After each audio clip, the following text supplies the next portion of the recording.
no utilizas Google Meet? ¿El qué? Google Meet, que es Oye, parecido al Zoom. ¿Ah?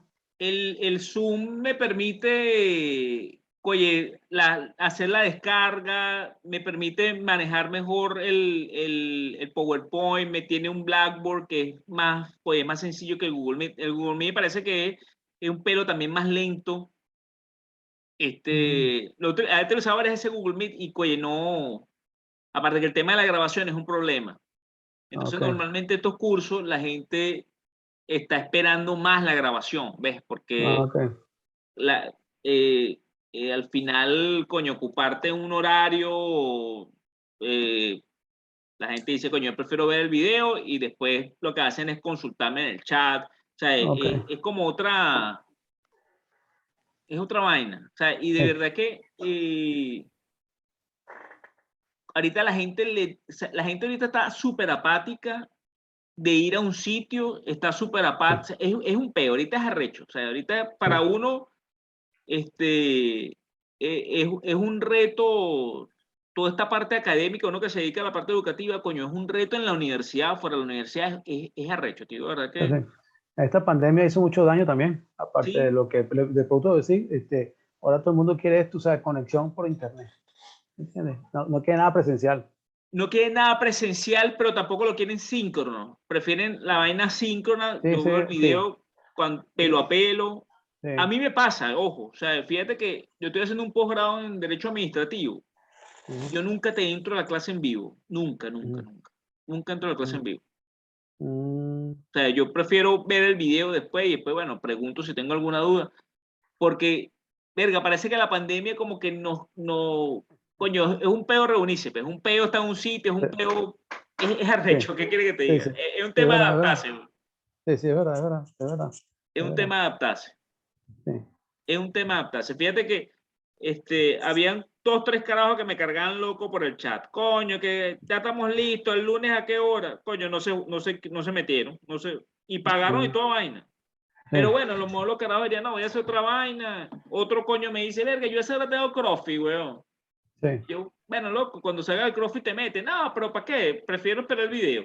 Es una vaina sí, loca. sí, sí, sí, sí, es verdad, es verdad, es verdad, Y uno se es tiene que verdad. adaptar, pues. Claro, es verdad, Uno se tiene tienes que razón. adaptar porque otra vaina entonces es desaparecer, pues. Ujú, Desaparecer y no seguir echándole bola. claro, claro, claro. Una pregunta, los videos que tienes tú ahí, si yo los busco en tu área de YouTube, están, ¿verdad? Están Con el todos, sí, nombre, claro. están el Están nombre, todos. porque yo estaba buscando y no me aparecían. Y yo decía, coño, ¿será que estoy equivocado? ¿O No, cómo están los todos. busco? Lo busco por nombre, forma individual o busco gerencia de proyecto? No, vas a ¿Cómo tener lo que busco? buscarlo de forma individual porque creo que ahí no hay como un buscador Ah, ok, ah, para ok, esa vaina. ok. Ah, ok. Está bien, para estar pendiente ahí. Yo Oye, ¿qué estaba pasó con esta buscando y no. pequeña, pues? Ah, Esta niña es como que se quedó dormida. Bueno, vamos a darle para sí. seguir. Entonces, fíjate, ¿no? Yo voy a apagar la cámara para que tenga mejor diagrama. Chévere. Entonces, fíjense, ¿no? Aquí en esta parte de lo que es la metodología ágil y lo que son los Scrum y toda esta parte, evidentemente es una evolución. Más adelante vamos a ver una diapositiva donde vamos a comentar sobre las ventajas de una cosa y otra, ¿no? Porque la gerencia de proyectos muy tradicional, la que de repente estamos acostumbrados nosotros en el pasado de esa forma muy estructurada, a veces tranca a los gerentes porque si no pasan todos estos eventos, tú sientes como que te trancas, como que no puedo hacer la siguiente fase porque esto no ocurrió. Estas metodologías ágiles se centran más en las personas, se centran más en las aptitudes y las actitudes que tengamos para afrontar el hecho de que tenemos que no estar siempre en un guión preestablecido, que es un poco lo que es un diagrama de Gantt o una estructura desagregada de tareas. Entonces, nos conseguimos con proyectos como el que comentabas tú, Reinier, de la cobranza, que fíjate que me parece que es un ejemplo de manifiesto ágil, porque fíjate que de repente tú te montas, ahorita tú sales del curso y la semana que viene tú agarras y montas en los templates que están en el aula digital, tú montas tu estructura desagregada para reparar la lancha, para reparar el techo. Entonces fíjate que allí tú tienes unos niveles razonables de certidumbre. porque tú sabes qué es lo que va a ocurrir más o menos. Bueno, hago la inspección, compro los materiales, hago la reparación, espero a que llueva. Si todo está fino, entonces funcionó el proyecto, lo hice en el tiempo y con los costos que tenía asociados. El proyecto funcionó, se cerró. Pero fíjate que en el caso de la cobranza, tú por más que tengas una estructura desagregada de tareas, René, se te va a hacer imposible que tú digas, fase 1, visito al tipo, de esa reunión, buenísimo, el tipo, o sea, es mentira. No, Tienes que porque estar en un constante ir y venir. hay variables que tú no puedes ponderar ahí.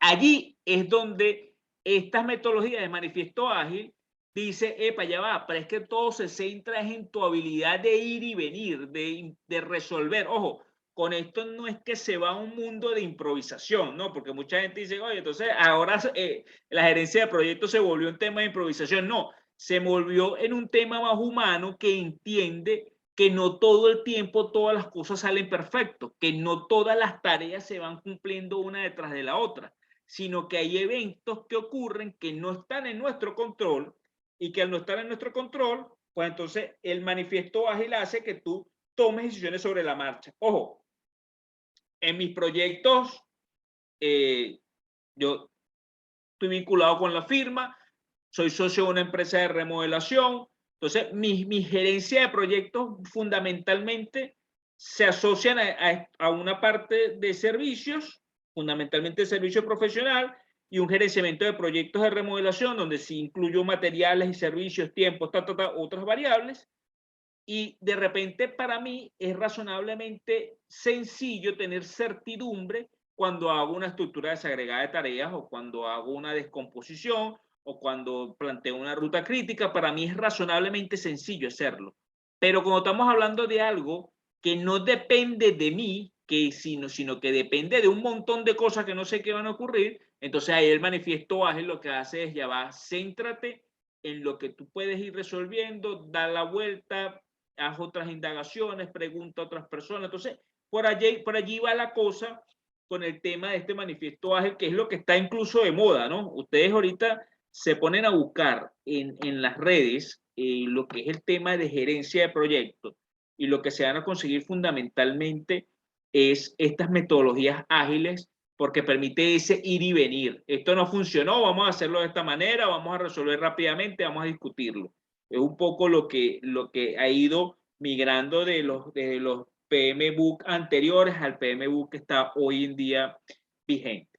No solamente el Project Management Institute es el único que está, el único que manda, ¿no? El único que manda información. Por supuesto, hay otros institutos, hay otras instancias a nivel mundial que son tan eficientes como lo es el Project Management Institute, evidentemente quizás con menos renombre. Esta es la que de repente es más mundial, pero nos conseguimos el International Project Management Association, nos conseguimos el Project Management Association of Japan, el Office of Government Commerce de United Kingdom, el BS 60791 del British Standard y las guías on Project Management de la ISO. Entonces, no, esto no es una camisa de fuerza, de hecho no lo es. De hecho, siempre cuando uno entra, evidentemente, yo me voy más por un Project Management Institute porque es el más universal y tal, pero de repente ustedes pueden conseguir información en otras instancias o metodologías en otras instancias que dicen, oye, esta me sirve más para estos propósitos, esta me sirve más para estos propósitos, porque no es una ley, no es una camisa de fuerza, no es un tema obligatorio de que esto lo tengo que hacer así, porque así lo dijo Vladimir, así lo dijo Rainier, así lo dijo no sé quién. Es un asunto de que en la medida que a mí me vaya sirviendo, me vaya funcionando, pues entonces yo voy aplicando una u otra metodología que, como les comento, no es un tema de obligatoriedad, es un tema de conveniencia, ¿no? Entonces, lo primero que hace uno bueno, ¿qué es lo que se me acomoda a mí para cada proyecto? Fíjense que en estos ejemplos que estamos manejando, de repente el caso de Gisbert, que trabaja en una empresa más de tecnología, seguramente allí es más una metodología más tirando al ágil, a los manifiestos ágiles, mientras de repente Rainier en algunos proyectos es más una metodología más estructurada, más de la vieja guardia. El caso mío es más también de la vieja guardia. Entonces, dependiendo de donde estemos ubicados, el tipo de empresa, el tipo de proyecto que tengamos frente a nosotros, entonces de una u otra forma uno se va acomodando. Pero estas son básicamente las instituciones que están allí. El Project Management, el libro, el PM Book, como les comento, la versión que les coloqué allí es la anterior. Ahorita la que está vigente es la de 2021, que evidentemente va más hacia esta línea, ya se lo he dicho varias veces, hasta esta línea tecnológica, pero fíjense que lo que está en pantalla es un poco lo que comentaba Reinier cuando le pregunté, han trabajado con gerencia de proyectos, y fíjense que lo que comentaba Reinier es lo que está en pantalla, ¿no? Básicamente, un proyecto que inicia con un kick-off meeting, mira, vamos a hacer un proyecto de reparar la plancha, la lancha. Bueno, perfecto. Esa es la reunión de inicio. ¿Dónde está la lancha ubicada? Está ubicada en tal sitio. ¿Cuál es el pronóstico inicial? Bueno, vamos a hacer un diagnóstico. Ahí hacemos una planeación, decimos quiénes son nuestros potenciales proveedores, quién es el que me va a hacer el diagnóstico, quién me va a hacer la reparación. Allí de una u otra forma marcamos los tiempos con los distintos contratistas, los distintos proveedores, identificamos los materiales, identificamos qué tenemos que hacer, se da el proceso de ejecución, se hace el monitoreo y control que debe darse para que ese proyecto llegue a buen término, y después hacemos una reunión de cierre donde lo que dijimos en el kickoff meeting, en esta reunión de cierre decimos si lo logramos de esta forma, lo logramos en el tiempo, fuera del tiempo, tenemos unas lecciones aprendidas, lo hicimos dentro de los costos, fuera de los costos, tenemos otras lecciones aprendidas, y de esa forma, pues el proyecto siguiente ya uno lo encara con unas lecciones que ya uno pues ha visualizado como parte del proyecto. Este PM Book es un libraco que ustedes lo tienen allí en la versión anterior, es un libraco que fíjense que fue publicado por primera vez en el 87, en la línea del tiempo que les colocaba allí, veíamos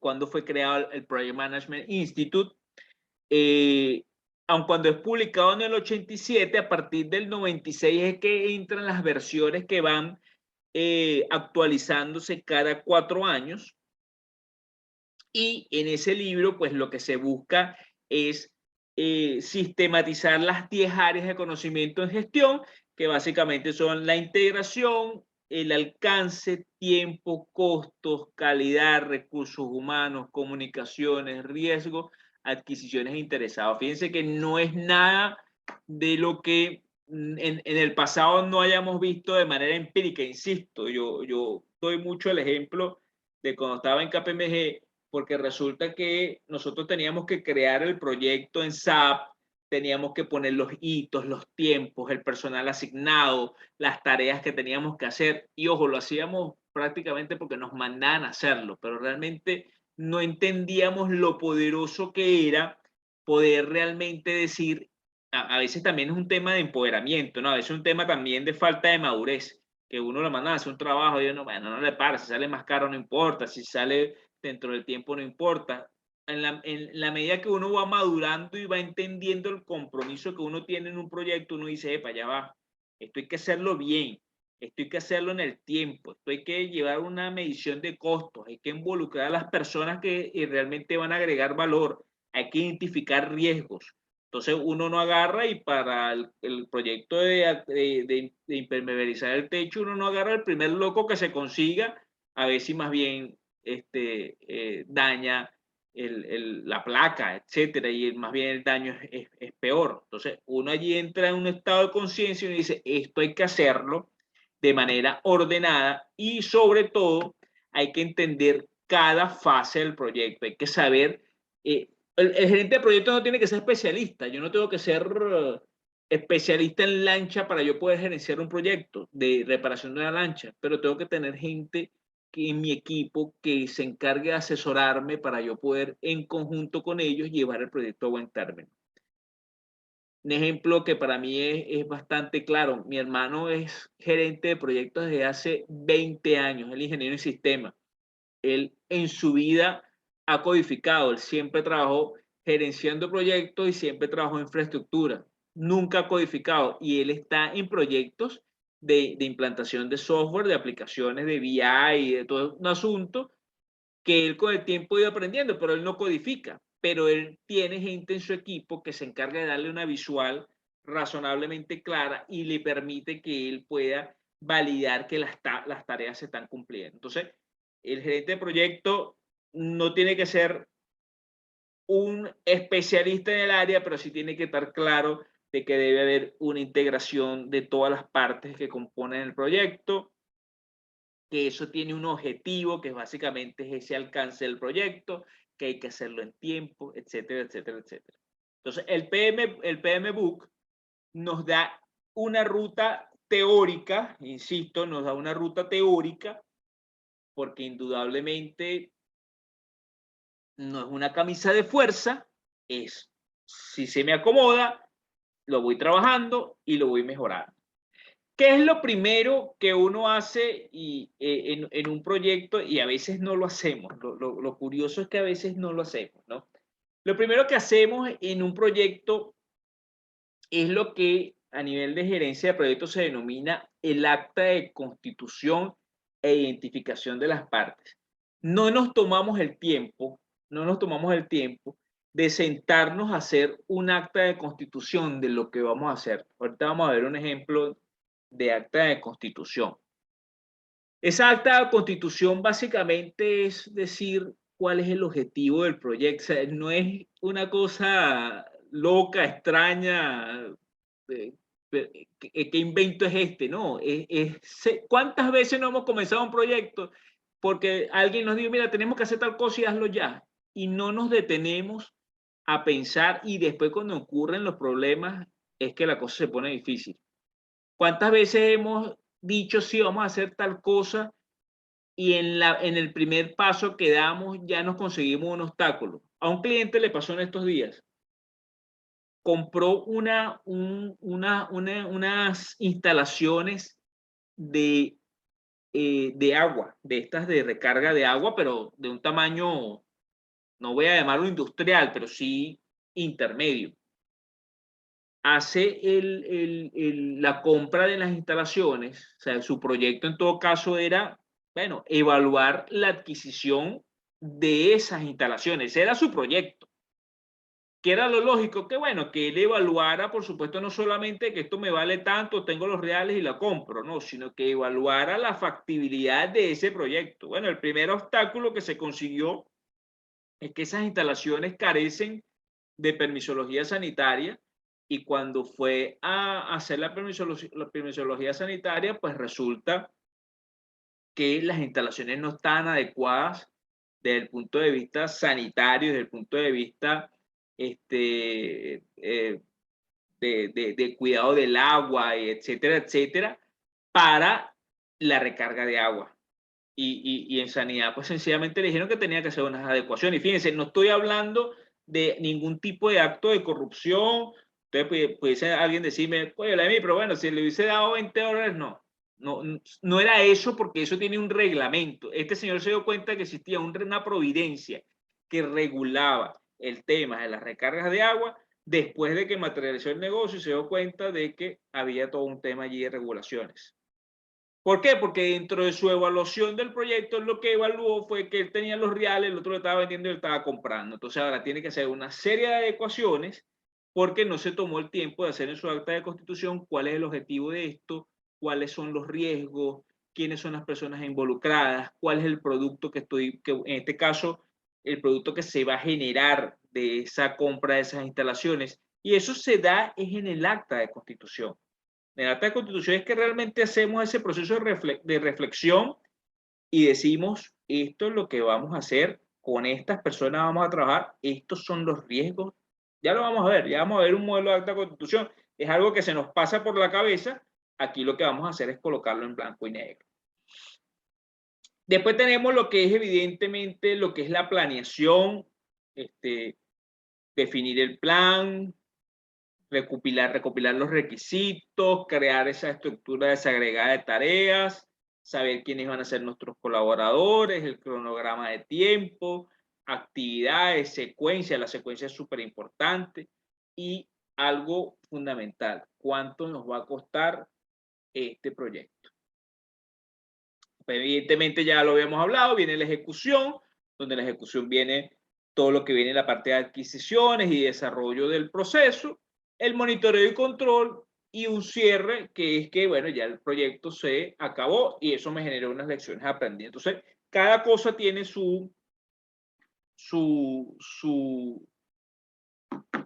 yo digo que muchas veces los errores que cometemos es primero por soberbia, de que no nos sentamos a meditar el asunto, y lo otro es porque damos todas las cosas por sentadas, ¿no? Bueno, eso es fácil. Minimizamos mucho de los eventos que tienen, no, eso es una papita, eso lo hacemos rapidito. Y ese lo hacemos rapidito, ese no contamos con el análisis, etcétera, es lo que genera los problemas más graves que nos conseguimos en los proyectos. Siendo así, es clave, y también lo comentábamos al principio, lo que es definir el objetivo y el alcance de nuestro proyecto. ¿Sí? El objetivo debe ser medible, debe ser cuantificable, debe llevar una idea general y, por supuesto, varias ideas particulares. Hay proyectos que son complejos y que uno requiere, por supuesto, saber que ciertos pequeños objetivos específicos generan la posibilidad de que se materialice ese objetivo general. Y, por supuesto, se debe recopilar una serie de información que es lo que me permite generar de primera mano mi acta constitutiva o mi acta de constitución del proyecto. Detallar con claridad lo que queremos hacer garantiza transparencia y garantiza que realmente podamos lograr el objetivo. También muchas veces nos quedamos cortos con o explicamos a medias o nos quedamos con la idea inconclusa de lo que esperamos del proyecto. Y eso, por supuesto, lo que genera después es confusiones, genera después que el equipo de trabajo dice, bueno, pero esto, nadie me dijo que yo tenía que hacer esto, o nadie me dijo que esto era el objetivo que teníamos que alcanzar, y ahí es donde empiezan a darse estos problemas donde la gente dice, no entendí cuál era mi rol dentro de esta actividad. El caso que hace ratico veíamos con Grisbel en la parte de tecnología, cuando yo le preguntaba, bueno, básicamente, tú formas parte de un grupo, de un equipo que seguramente aplica todo lo que es gerencia de proyectos. Ellos trabajan con temas de software y temas de hardware. Ellos hacen software y hacen instalación de los hardware. Y evidentemente el área de finanzas es clave. El área de finanzas es la que se encarga de decir, mira, hay plata para hacer el proyecto, la plata hay que desembolsarla en esta fecha, para eso tenemos que tener los recursos a la mano, y así es que se va ejecutando el proyecto. Yo siempre he dicho que cualquier proyecto que se haga o cualquier negocio que uno tenga puede sobrevivir teniendo flujo de caja, teniendo los recursos disponibles, mientras que hay proyectos que son súper rentables, que si no hay flujo de caja, sencillamente quiebran. Bueno, y el ejemplo, Rainier, ustedes, bueno, tienen allí un carrete, porque el hecho de que tú no tengas liquidez, te liquida el resto. La liquidez es fundamental. Y en los proyectos, el tema de la liquidez es clave. Tiene que haber en cada hito, en cada fase del proyecto, tiene que haber los recursos disponibles, en el tiempo disponible, la gente lista, y para eso se necesita dinero, se necesita que estemos claros de lo que estamos haciendo. Fíjense lo que lleva el acta de constitución. Vamos a verlo un poco aquí, cuáles son las cosas que lleva. Esto lo saqué del PM Book 6 del 2017. La del 2021 es básicamente lo mismo, lo único es que incorpora este ir y venir que les comento de la metodología ágil, ¿no? Pero básicamente en esencia es lo mismo, ¿no? Vamos a ver un poco qué tiene, ¿no? Vamos a ver aquí información del proyecto. Cuando hablamos de patrocinador, patrocinador es, por supuesto, la entidad que está solicitando el proyecto. Vamos a ver aquí un poquito esto.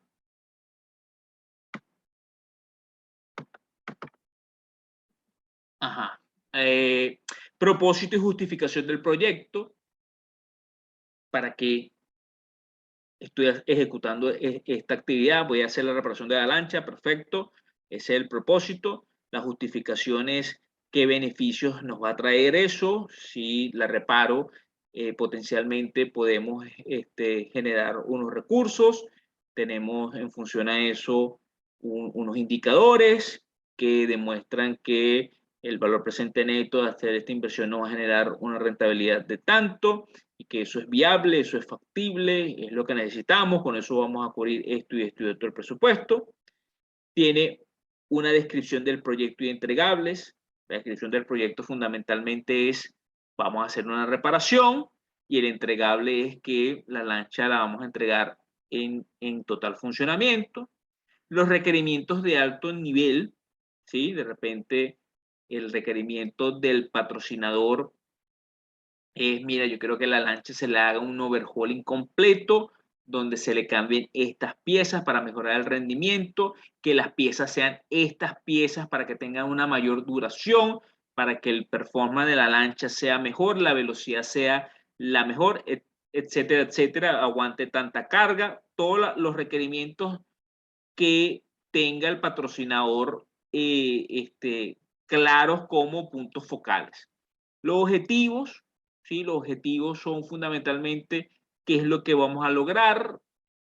Puede tener algunos objetivos específicos. Vamos a lograr este tipo, vamos a ejecutar este tipo de actividades para poder llegar a este fin. Las premisas y restricciones.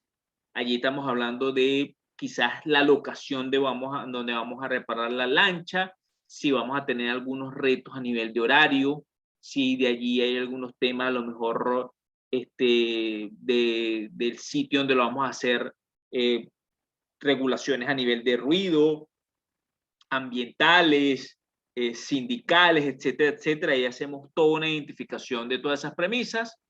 Los riesgos iniciales de alto nivel, evidentemente está asociado riesgo incluso de la calidad de los repuestos, especialistas en mecánica de ese tipo de lanchas, riesgos legales si los hubiere. Entonces, allí uno hace un mapeo de lo que son los riesgos que están allí.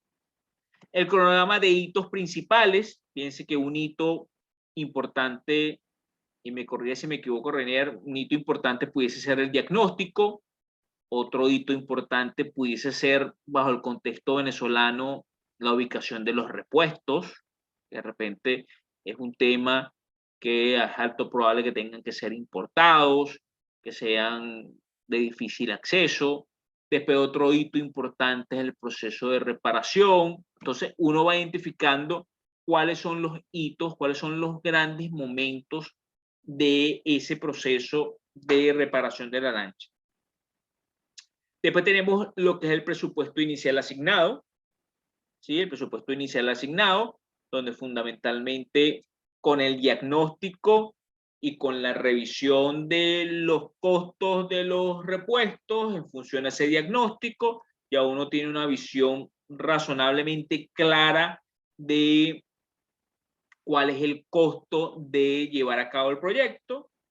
Un presupuesto inicial, evidentemente con las holguras que correspondan, porque sabemos que vivimos en un contexto, no solamente el caso venezolano, sino a nivel mundial, que de repente un flete, de repente un seguro, de repente la ubicación del producto, etcétera, etcétera, hace que no sea tan sencillo y que puedan generarse incluso costos de horas hombre adicionales, de repente la contratación de algún especialista adicional por algo que en el proyecto no salió bien. Entonces, todas esas holguras deberían estar dentro de ese presupuesto inicial asignado.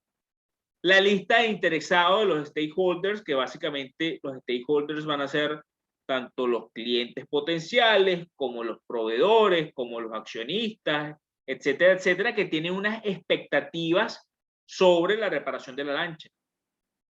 Yo puedo comenzar un proyecto de la reparación de la lancha, pero si no conozco cuáles son las expectativas de los potenciales clientes, a lo mejor el overhauling que le hago a la lancha no es lo suficientemente bueno para después colocar la lancha en el mercado. Entonces tengo que tener claro de qué es lo que espera el mercado, y en función a lo que espera el mercado es que yo puedo agarrar y decir, ok, estas son las mejoras que necesita el equipo para que sea competitivo y los stakeholders estén motivados a adquirir o recibir los servicios que estamos dispuestos a ofrecerle, ya sea velocidad, carga. Explícame un poco más el equipo Rainier, qué es lo que hace en la práctica. La lancha, ¿te refieres? Sí. No, la lancha lo que hace es transporte de personal, o puede colaborar en el traslado de material para los barcos. Okay, puede ser provisiones, repuesto personal, puede hacer la rotación de personal en la estación de transferencia. Okay, mire, inclusive se puede utilizar para giros turísticos aquí en el río. O sea, yo pienso que hay muchas cosas que se le pueden dar, digamos, el uso a la embarcación, porque es una embarcación que tiene para 30 personas. 30 personas. 30 personas. ¿Sí? Entonces, yo pienso que hay muchas cosas que se le pueden hacer uso de ella. Inclusive Claro. tiene la plataforma para que se pueda embarcar o desembarcar el piloto del barco. También la tiene. Entonces, o sea, yo pienso que puede ser una lancha multipropósito, como se diría. ¿Entiendes? Claro, claro. Entonces, fíjate que ahí es súper importante, Reinier, el tema de los stakeholders, porque fíjate que allí tú puedes identificar, fíjate, me estás hablando incluso para propósito turístico, entonces ya sabes que desde el punto de vista, por llamarlo de una manera, desde el punto de vista estético, las reparaciones tienen que ir acompañadas también de esa parte, ¿no? De forma tal de que sea una embarcación vistosa, como para que incluso turistas puedan estar interesados en alquilarla. Entonces, el tema de los stakeholders te da una visión razonablemente clara de la expectativa, y en función a eso tú haces el plan. Entonces, no solamente se circunscribe a un tema de reparación mecánica, sino también hay otros elementos estéticos que forman parte o que deben formar parte del proyecto. Tenemos requisitos de aprobación del proyecto, ¿sí? Evidentemente los patrocinadores, un poco siendo parte de los stakeholders, cuando uno presenta el proyecto, uno dice, mira, este es el proyecto, está siendo aprobado porque cumple con todas las solicitudes de los stakeholders, de los patrocinadores. Entonces, de una u otra forma, sí, este proyecto cumple con eso, con ese objetivo, cumple con ese requerimiento, y en función a eso es aprobado.